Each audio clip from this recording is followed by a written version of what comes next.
unless you have been attacked or you know that you are in danger of an imminent attack, you may not go to war. That's the Catholic position. Winitsky's interview makes it very clear Saddam did not attack us and there was no danger of that happening.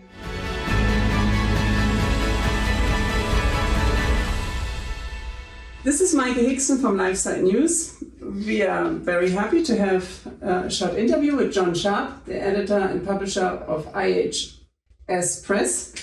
We both have a connection that goes back 20 years. And so reviewing the last 20 years of events in our country, we thought it was a good idea to review why we got back into contact to do this interview.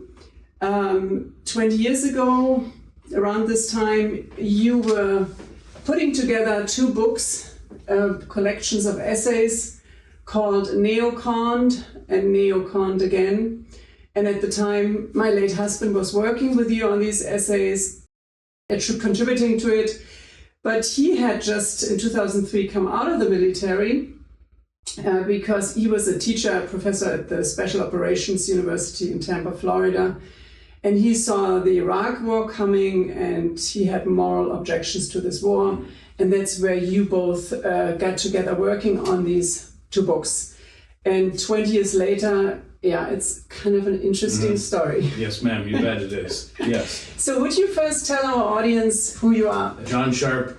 I'm a retired commander in the Navy, which means I'm not on active duty. I still have to watch my behavior, in all the proper ways, because we retired people are all subject to recall, in an emergency by the secretary or the president. So, we're hoping that doesn't happen. But it does give me some freedom, I believe, like all the other retired officers that are on the Colonel McGregor and others that are on the programs constantly. So I had the good fortune, had the honor of meeting your husband, Dr. Hickson, or Captain Hickson, as we like to call him. He medically retired Army Special Forces.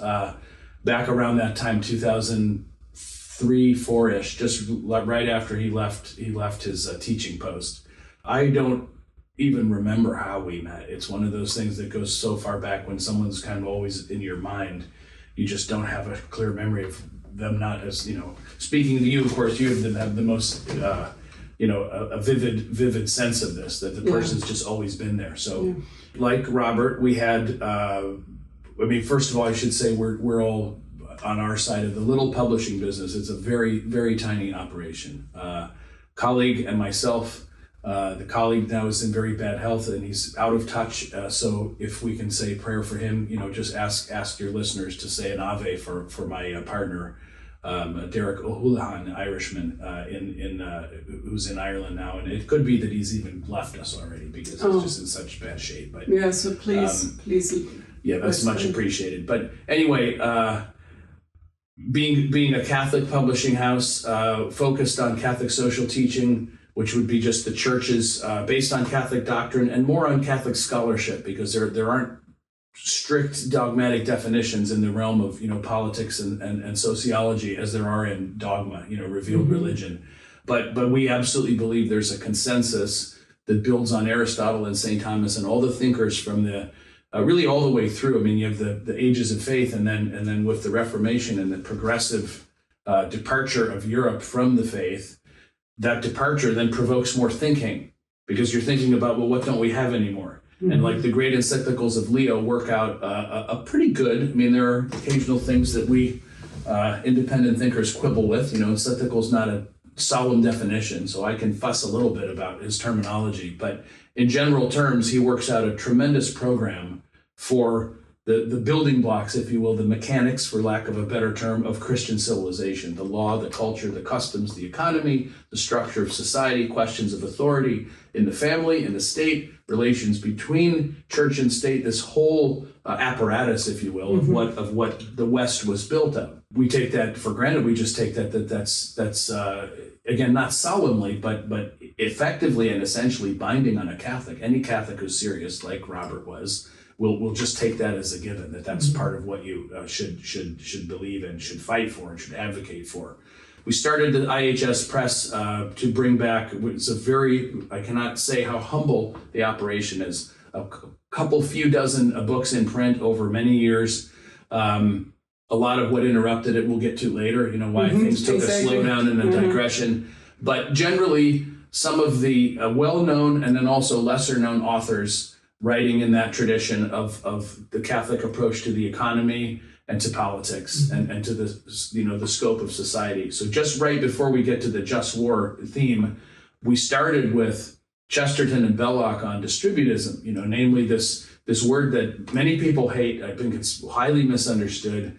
It just provokes hostility in some quarters, but it's basically it poses and answers the question: how should the social economy be arranged, in a Christian state and in a Christian society? And the essence of it is very simple. You have a certain amount of productive property that must be owned by families, in a decentralized local way. Ideally, the family members and the extended family, which would include some hired labor and extended relations, apply some labor to that wealth and generate the wealth that they need to live. And for the Americanists, they could say, well, I prefer Jeffersonianism. Say, well, that's fine. I don't care what the label is. It's the thing where, as Robert used to say, I want you to speak ad rem. Talk about the thing. Don't confuse me with semantics. So that's what we started with. And it's related, of course, to the neoconservative theme, because one of the great experiments within Catholic circles, of the neoconservatives within Catholic circles, with one of the best spokesmen you could mention for that, or the best representatives, would be our friend Michael Novak, and then Weigel. I know who your husband was always, making some illuminating comments about our friends George Weigel and these others, and they absolutely have this vision of. This may be extreme, so I'm happy for you to even correct me and say, well, no, Robert would make it more nuanced. But my sense is, admittedly being a little belligerent, but just for the sake of brevity, the whole neoconservative thing is looked at from one angle. It's an attempt to baptize modernity and to put a Catholic veneer on it, to make it accept. And this is within the Catholic world, to make it acceptable to Catholics. The great, not great as in I agree with them, but the well-known tomes of Michael Novak, the spirit of democratic capitalism. That this is the essence of how capitalism and democracy are at the heart of the Catholic faith. And any French anti-liberal from the 18th, 19th century would say, well, we oppose both of those things, and not just incidentally, but viscerally. Like this is antithetical to the Catholic world. So that's how we started, but the neocons were present in our field of view because because of their apologetics for the baptism of democratic capitalism. Go ahead. And in this context, you talk about Catholic neoconservatives, but the books Neoconned and Neoconned again, we're reaching just talking about the larger neoconservative movement where the Catholics were part of it. So, yes. And so that's great. So it's a good transition, because the trajectory is, we start with who's attacking the Catholic position. Our view is what I've just outlined. That's the Catholic position, and there's no argument. And if someone wants to argue, say, well, I have, like Robert would say, I have a lot of friends on my side, Belloc, Chesterton, Baring, even the non-Catholics, Lewis and Eliot, and all those just men of culture and vision and understanding of what the West was. They're all on this. They all had this position. Sheen, before he went soft, which I think, at Vatican II timeframe. There's no serious thinker you can identify who doesn't have this position ultimately. So then 2003? And again, that's within just 18 months of our first book. Then all of a sudden the war is launched. So that Neoconned again was more or less one of the first. It's the first serious, certainly the first work that was newly commissioned, if you will. Everything else was a reprint of a historical work. So I remember the two books. Thick like this, each of them. Yeah. How many essays altogether in it? I don't have the exact number for you, sadly, but it's something between 80 and 85 essays, and together 1,400 pages. With the short one is the just war proper, and then the larger one is the context. And we can get into that if you want. Yeah. So let us tell us what was the purpose of collecting all these essays under this title. Well, the reason I digressed at length about the Catholic position is because the first reaction that we had to the war was that it did not meet the just war criteria. And as I told you the other day in a different conversation, Robert was the first person to mention to me the the use is law or right, in Latin. Ad bellum and in bellum. Ad bellum means as in approaching war, and in bello in the context so there are of while you're rules fighting a war. of how you can enter a war, and there are rules of how to behave during war. You got it, 100%. And the first concern for us was, well, I almost am not as concerned as to how the war is fought, because we shouldn't have gotten to step one in the first place. So we were searching around for a Catholic, frankly, in our regular approach to publishing, an old book from the 20s or 30s that just laid out the just war doctrine before it was tainted by the neoconservatives, who also had their fingers in the catechism, the new catechism from 94 that changes the discussion of the just war doctrine.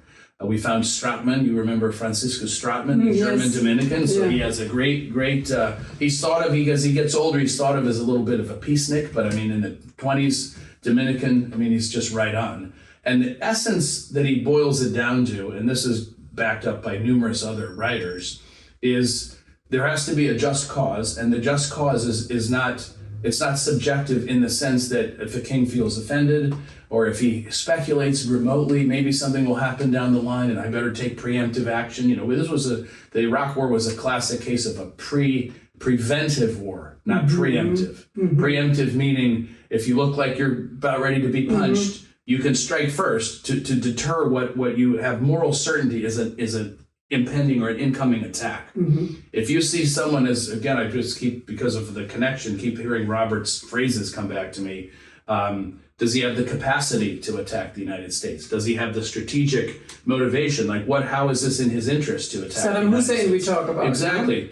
Or really any enemy. When you're evaluating this just war capacity, does he have the networks, the extended logistics, anything to wage a war? And if the answer to all of those, or even most of them, is no, then you have no right invoking the option of preventively. It will be construed or spun as a preemptive strike. Well, he's going to get us, so we have to get him quickly. But that involves answering all these questions. And so when we come to the Iraq War and the 2 volumes, in a very simplistic terms, the purpose of the first volume was to articulate what is the Catholic position on just war. It's excellent, yeah. And the neocons are the reason why we called them both neoconned. They're front and center because, to stay just for a moment within the Catholic world, just like there was this larger project to sort of baptize the modern socioeconomic construct and rebrand it as Catholic, there's an effort, as I mentioned with the catechism, to reshape the just war doctrine and to make it increasingly less objective. In other words, there are not distinct criteria against which we can evaluate a given military campaign. But ironically, they put all the power in the hands of the sovereign, which, if I say ironically, because if you think about the struggle between church and state even in the height of the Middle Ages, with Philip the Fair and Boniface and all that, there's kind of a consensus among religious people that the kings who were making war on the church in one way or another were on the wrong side of things. Now, Dante has sometimes a different view. I have a different view occasionally, depending upon the details. But in general terms, there's this sense that because the church looks after spiritual things, and this is certainly true as a premise, she's supreme, her law is supreme, the Pope is supreme, with everything that flows from that. So one would think that as civilization, we tell ourselves, we moderns, that things are becoming more civilized, less savage, less barbaric, that those distinctions would be respected. But instead, what the Catechism does is say, here are the objective criteria, and instead of providing a framework where those criteria can be studied among thoughtful men in an objective way and in a way that's not subject to outside coercion and pressure, the Catechism says the head of state is the person empowered, and they love this term, prudential judgment. The head of state has the prudential judgment as to whether these conditions are met. And that's a free pass to make war at any time. At any time. It is, he's not the commander-in-chief anymore, so I'm free to say what I think. If George W. Bush says, first of all, does he consult the just war doctrine? Let's ask ourselves here. Second of all, if he did, he would say, well, that's a nice anachronism. Let's move it along. Third, it's just a mystery, I can barely read. Forgive me. The fourth is, okay, I've considered these criteria and I deem them met, almost by executive fiat. Is that done with an honest conscience?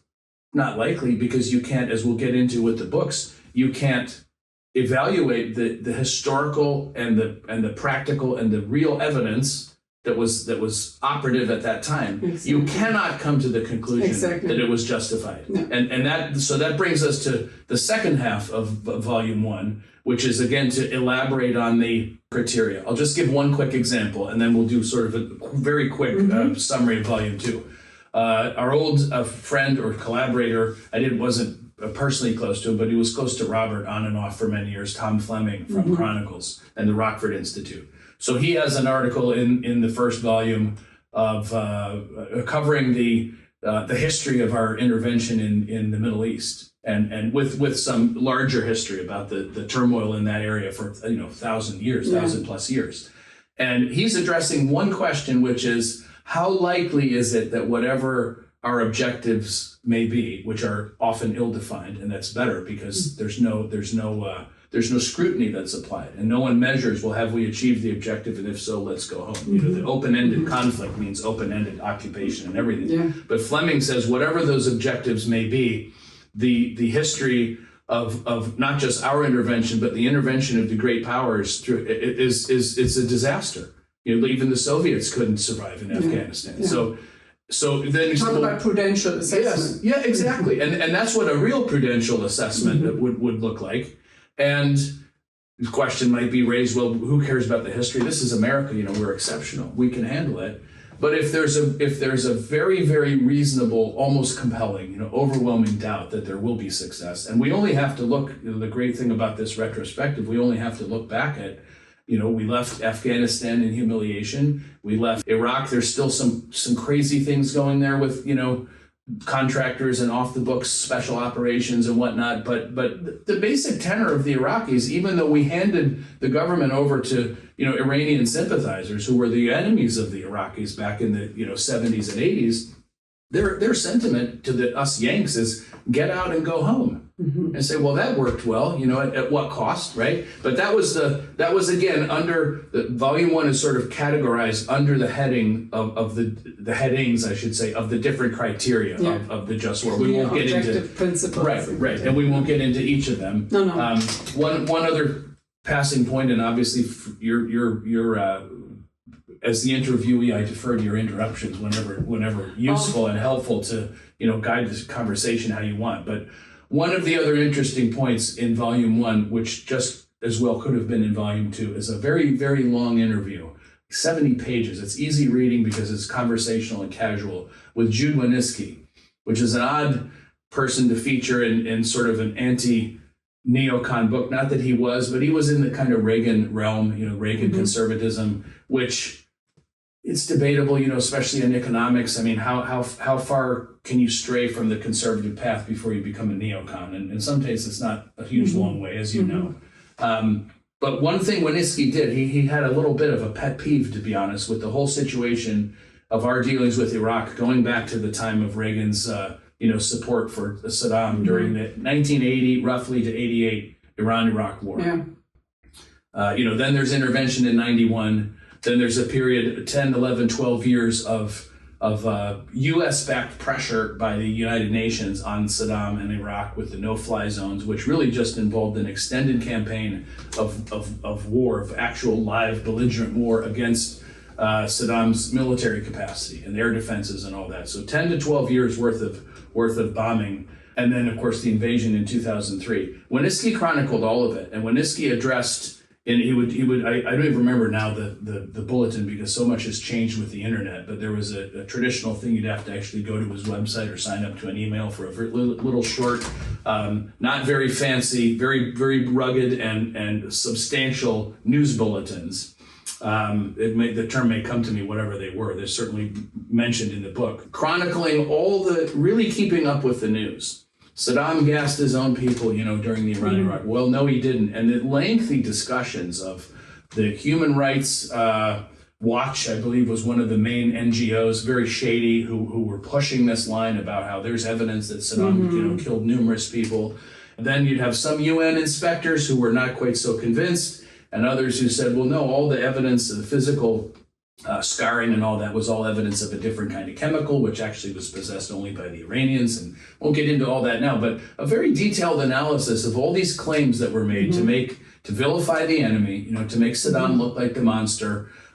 Turns out I'll say for myself, I really don't have a doubt they were fraudulent. They were absolutely fraudulent claims, but at the most I'd be willing to conceive is to say, well, maybe they're colorable, like the lawyer talk. They're arguable, but what do? They provoke a reasonable doubt to the point where a sovereign who's doing what he's supposed to, which is evaluating the evidence and the conditions against these criteria, would say, I don't have moral certainty that this is a just cause. Leaving aside, of course, as Robert would have said, the question of even if Saddam is mistreating his own people to the point of, and it's not a stretch because, of course, think of the abortion, wreckage that we leave behind in our history. So, he's not the only sovereign who's massacring his people. Stalin had a nice track record in that regard as well. And we didn't do anything to him, right? And you think of the other two, to go off on the communist tangent, the uprisings in 54, 56, whatever it was in Hungary, and in Czechoslovakia, 62, I believe, or whatever. My digits get swapped around. NATO, which was formed to defend Europe against the Warsaw Pact, did nothing, stood by and did nothing during those times.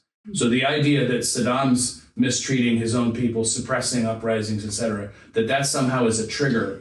The trigger was anyway the claim that he possessed weapons of mass destruction, right. Which later turned out to be a lie. Yeah. And that was to the American public, whatever the previous build-up and details, but that was the key. Yes, there was, in the media. Colin Powell, you remember, he had horrible press conference and horrible speech in front of the UN. That was a and his what the official title would have been, his EA executive assistant or something, Wilkerson, Colonel Wilkerson, at least since then has become a complete, whistleblower and just say, I'm ashamed of what my boss did. That was for public consumption. That was for the media. That was to give, just like when we invaded in 91, there was the story about the invasion of Kuwait City, and they took the babies out of the incubators, left the Kuwaiti babies on the hospital floor, took the incubator. And the gullibility, frankly, of people to think that, no, let me get this straight, this relatively modern, it's a nation in modern times, Iraq. It's widely and was widely regarded as having some advanced healthcare and education, and treatment of women was very reasonable compared to other parts of the Islamic world. But you're gonna mobilize an entire invasion because we need 100 incubators out of a hospital. Like who we've, I hate to say, who falls for stuff like that, but we know everyone does, and that's precisely the problem. Yeah, and at the time, we were there 2004, 2005 when the books were worked on. The general public, to oppose, to be against this war, to have criticism. Robert in 2003 still at the university. Certain agency wouldn't send their people anymore into seminars because you are against the war. Yes. Robert would be at these high-level ranking, discussions, and he would raise his voice, and nobody, it wasn't welcome to have not at all. People trying to reason to bring up other perspectives. It was just, this is the marching line, and we follow. And that's why these books were looking back for those who now start questioning what really was going on. And now that we know the weapons of mass destruction story was not true. Yeah. So why did we get into this war? These two volumes would be very helpful even today to study, to understand the history. 100%. And when we go into the history, so there was one aspect, I don't know whether you covered that in volume 2, which was, how would you sum up volume 2? Well, volume 2, I mentioned the Winitsky interview because it's like a bridge between 1 and 2. So in 1 we have the framework of the principles and then some assessment of each one of the criteria, in different ways and different angles. Winitsky is laying out the historical factual evidence. So you have to have evidence in order to pass judgment. Right. We put that in volume 1. Again, I say could have gone into volume 2, which we'll turn to in a second, because we wanted to again remind everyone that if you are going to meet the just war criteria, you must have a valid, as Stratman ultimately comes down to saying, unless you have been attacked, or that you are in danger of an imminent attack, you may not go to war. That's the Catholic position. And Winitsky's interview makes it very clear Saddam did not attack us and there was no danger of that happening. And full stop. Volume 2, because we're a religious house, but wanted to make this analysis accessible as wide an audience as possible. Volume 2 looked at more of the history, but also assessment from intelligence community, retired professionals, the international lawyers who were talking. Because remember, the context here, which we haven't mentioned yet, is by March of 03 when we invade, and then into 05 when the books, after about it's an 18-month project, but after they were launched, we're into 2005. The American forces have been, occupying. Remember Bush's mission accomplished, the speech on board. I don't remember which carrier he was on, combat operation over and we have prevailed. It's done, was finished. And then all of a sudden the insurgency and poor Rumsfeld, who's no longer with us, God rest his soul, was livid that there was an actual insurgency, that there were actually Iraqis in their own country who didn't welcome an occupying power that was bringing all of the cultural treasures that we tend to export, along the lines of pornography and you name it. The worst of what we have to offer is always brought in these kinds of circumstances. So I mentioned the war on terror as the context, which was triggered really by the response to 9/11, which is a whole other subject which shall not be mentioned at this point because we would never come back to the original subject. But that triggered the GWOT, remember, the Global War on Terror. And again, I'm hearing Robert say, how can you make the war on terror? How do you make war on a method of warfare? How do you make a war on blitzkrieg? Right. Or a war on, slingshots or, bow and arrow or whatever. It's ridiculous. It's this classic government, Pentagon speak, executive branch speak. But the real problem was we crafted, and this is related to Volume 2, the United States, spent a great deal of effort crafting a new category of combatant, an unlawful or illegal enemy combatant, in order to get around the reality that when one power invades another country, the citizenry have every right to rise up and defend themselves. And again, the kind of hypocrisy and the lack of consistency and the lack of real interest in history, and just the sort of one of his other phrases, the dim bulb, a phenomenon. I, as a kid growing up in the 80s, I grew up with watching Red Dawn. I think it was Patrick Swayze was in that, but it was the movie. Familiar with it? No. It was a kind of hokey, my kids love it, but the boys, hokey, but moving for me at that time, movie about the Soviets invading the mainland of the United States and coming, the paratroops and all kinds of things, and bunch of teenagers who go grab some guns and head for the hills and just and fight and it's a narrative of a 2, 3, 4 year struggle to repel the Soviets from the United States.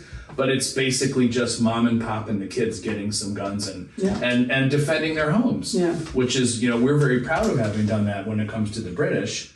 But when the Iraqis do it, we need a new legal category. You are an unlawful enemy combatant because you're not carrying an ID card in uniform. Same thing the British responded to. The Americans, they hide behind trees and they shoot it. They're not just lining up, in the very pretty ranks, listening to the beautiful, inspiring commands, load your musket, fire, and then everyone gets mowed down, and it's just more, loss of blood, loss of life, just a certain amount of organized and gentlemanly savagery, is what war really is. But we, the United States, the clever manipulators of law, invented this category where somehow there is a whole class of person that is outside the Geneva Convention, not covered by the Geneva Convention. So I would like their I won't say they're hard reading, but they're deep reading. Like Robert's essays, there's a lot of substance packed in, and there's footnotes, and you have to really think about what you're reading. But some brilliant analyses by non-Catholic international lawyers, specialists in international law based on the UN, which would be the positive law, today, and customary international law, humanitarian law. There's a whole range of fields of law dealing with the relations between nations and between a foreign national power and a citizen of another nation. All things that are not new in this era because they were worked out, over centuries. But this, in order to address this really gut instinct of how can it be wrong for a person who lives in Iraq to rise up and defend his home against an invasion? And again, this was you mentioned the sort of the the public line on, why did we need to do this, the weapons of mass destruction. Well, the other public line was that anyone who resists the American invasion is an extremist. And one of the essays on this topic that we have at the end, a little more summary of volume 2, was my partner who was mentioned earlier. We all did a lot of, not so much ghostwriting, but we aimed to be like a full service editorial shop. And I'm sure Robert even chafed under some of our editing. I don't doubt that at all. But really, instead of just being robots who just reproduce whatever we're sent, like really engage on topics and say, hey, this is an area that wasn't covered. We'd like more of this. So Derek worked with Colonel Don de Grand Prix, who you remember. Of blessed memory, I'm sure he's gone. I mean, he's got to be was very old when we knew him. And I don't mean to say he's beatified, but speaking colloquially, he wrote an article about the Iraqi resistance. That's what we called it, which was triggered. I believe it was a newspaper article in our friendly neighborhood Christian Science Monitor, which is a decent, respectable outlet. Basically reporting on how the American media handlers came up with the label for, well, what are we going to call these Iraqi citizens who respond when we invade? We can't call them resistance because that sounds like there's something that's worth resisting. We can't say that. We can't call them an insurgency because that's we certainly can't call them freedom fighters. That's a big no-no. So they came up with, and it's, if you follow the way the media handles certain things that they don't want talked about, it's very transparent and it's quite boring and not very creative. What are they? They're extremists. The extremists who are shooting our troops. People are shooting our troops. It was like if I broke into your home and stole your TV and I'm on the way out and you shoot me in the leg and I said, Mrs. Hickson just shot me. What's the missing context? The guy was stealing my television. You probably could have thanked me, like get it out of the house, but you know what I mean. And that's an argument that I lifted right out of the book because one of the international lawyers who's a scholar, but writing in an op-ed, an opinion piece, says precisely that. He said, every time we're told about, regrettably, and how tragic it is an American being shot at by someone, we're told like people are just willy-nilly shooting at our troops. Like, no, there's a missing piece of this. They're there in their country doing whatever they're doing with their structure, their oil, their people, their whatever. And ultimately, I believe that the book makes an effort. We didn't end up getting a piece from Cy Hirsch in there. He was very close, and at some point he got cold feet or changed his mind. I don't know why. But so we ended up, I think another author, my memory's not great on this point, ended up writing a story about the special access and the compartmented, the classified programs that were involved in intelligence gathering. But based mostly on Cy's book. I believe it was Chain of Command. Does that ring a bell? Was that the right book? My memory could be vague. It was, again, from 2003 or 4.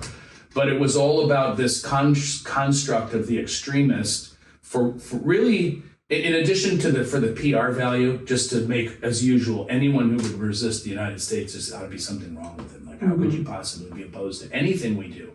But more to the point, the extremist category on almost a legal level, or you could say it's, and these terms are very popular these days, lawfare, and Robert would constantly talk about the psychological operations and all that, but almost a legal psyop, which put the person who was in this new category, this unlawful combatant, into a place where he wasn't protected. For what reason? So he could be taken to a site that was off the territory of the United States.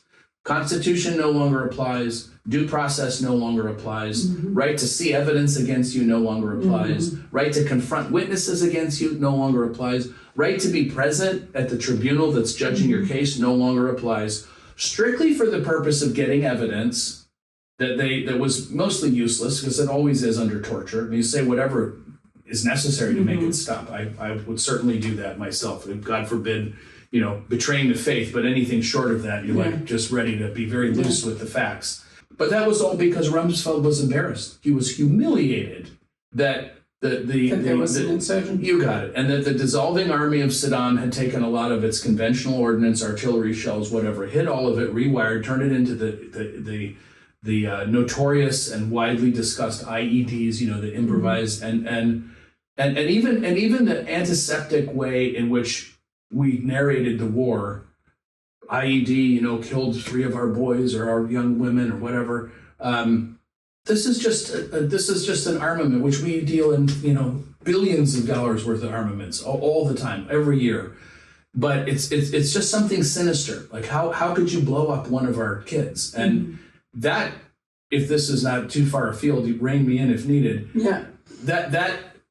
That sentiment I just expressed is what triggered my involvement in these books, because I was at the Pentagon working at 2004, working at my desk, minding my own business, doing some PR work. It was in Navy Public Affairs. I remember. And again, I wish I had a memory of where and how I met Robert, but it's just like I remember him coming to fetch me at the Pentagon, at the Metro. I would take the Metro and we'd ride off and visit some old State Department intelligence, political journalists, our friend Steinberg, remember from the EIR and all that. But at this time, I'm at my desk, 2004.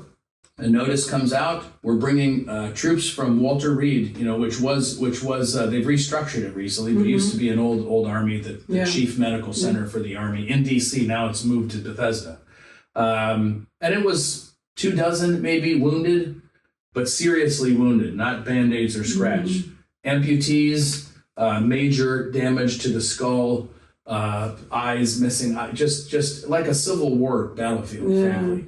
And they would have the bureaucrats, the incumbent active duty civilian enlisted people line the corridors, and they would parade them down the corridors and everyone would applaud. And it was it was pathetic, obviously, because of the sympathy. Yeah, because the sympathy and the empty stares from these young, mostly men. I don't really remember any women.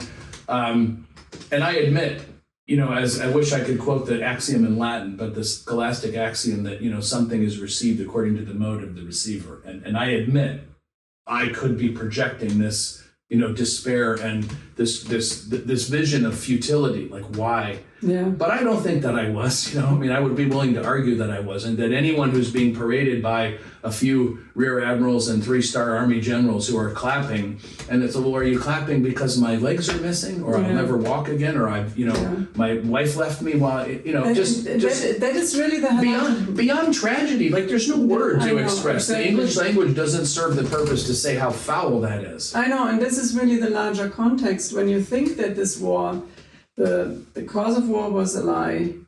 Why did we go in there, and why did so many sons of America had to die or be maimed? Not even to speak about all the civilians who were bombed by us in Iraq. And that would lead me to the question: why did we go to Iraq? And I want to mention here that a few months ago I was honored to interview Colonel Douglas McGregor, who was actually involved in the planning of the attack on Baghdad at the time, and then by 2004 was out because he made it very clear that he didn't agree on nation building and staying in that country. Yes. I mean, he realized what was going on.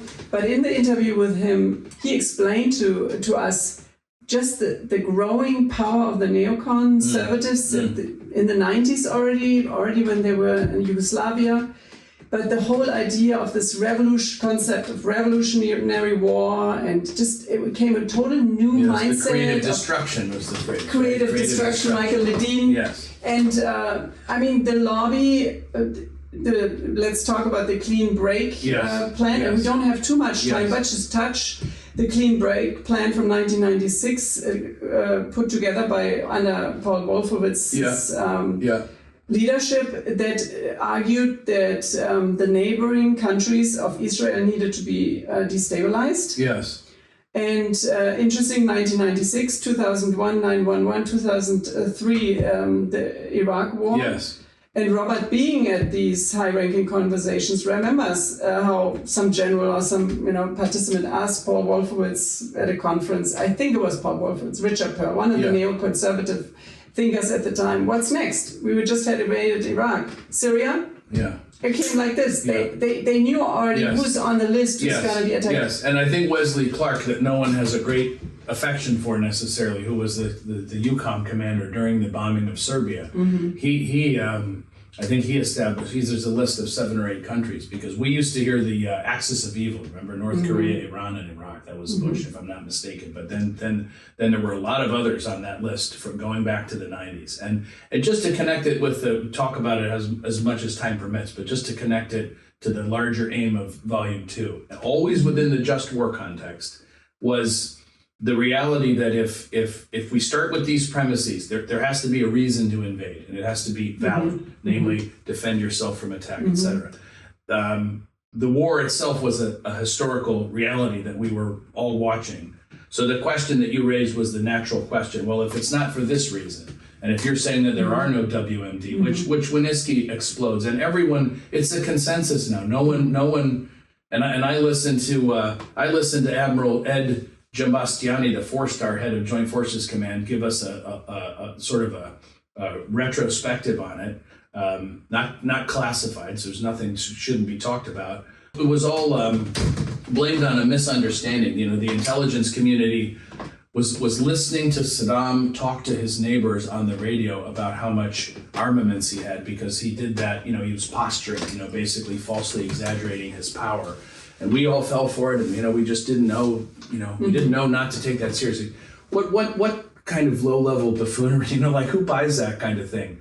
But to come back to your point, if that wasn't the reason, then you're left unsatisfied. Well, why did we do it? And I don't think it's in any way. It will be controversial, but it shouldn't be. The reality is that Saddam was a great, for all of his faults, just like so many of these, autocratic heads of state, a great force of stability in the Middle East. It was also widely viewed that, as I said, back as far back as the 80s, that he was doing things in Iraq that were tolerant, at least, if not favorable to the Christians. Tariq Aziz was a secular government. Tariq Aziz was his right-hand man. Education. Just the infrastructure, water systems, food, electricity was considered one of the best provided for nations in the Arab world. And he was an uncompromising Arab nationalist. He wasn't like these sort of oil sheiks who know what side their bread is buttered on and know not to upset the flow of the petrodollars and all that, and who really, the whole financial machine that makes all of this keep going, they know, just don't tamper with it. You think of the Saudis or the Emirates and places like this. Saddam was not, he's happy to make money for his oil, just like we're happy to make money for what we do with our natural resources. But in general, he was a fierce nationalist, and he was sort of a figurehead, if you would, who was looked up to by some of the other Arab nations. And the chief enemy in that region is Israel. There's just no, Israel's, their view is that they occupy territory that they're not entitled to. Creates a lot of destabilization for certainly many hundreds of years. Jews, Arabs, Christians, Muslims, they all lived, there was coexistence, a peaceful coexistence. That obviously has been upset. Without getting into whether it's right or wrong, what have you, it's obviously been upset.